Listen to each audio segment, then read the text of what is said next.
रोड़ा चाल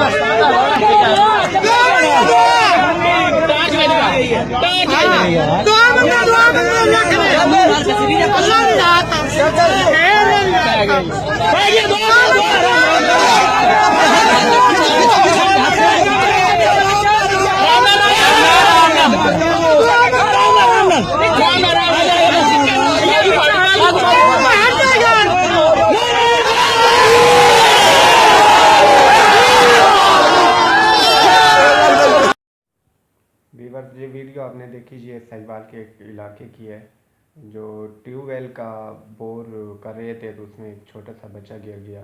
उन लोगों ने निकालने की बहुत कोशिश की लेकिन उनसे नहीं निकल रहा था, तो उन्होंने फ़ौरन कॉल की 1112 पर।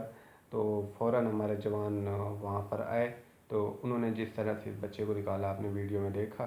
तो इस पूरी कार्रवाई पर और कामयाब कार्रवाई पर, क्योंकि माशाल्लाह बच्चा सिर्फ ना निकाल लिया गया बल्कि ज़िंदा निकाल लिया गया और वो सही सलामत अपने वालिदैन के पास है, तो हम इस कार्रवाई पर अपने जवानों को सलाम में अकीदत पेश करते हैं और उनकी हौसला अफजाई करते हैं। तो प्लीज़ इस वीडियो को लाइक करें ताकि हमारे जवानों का हौसला बुलंद हो। बहुत शुक्रिया।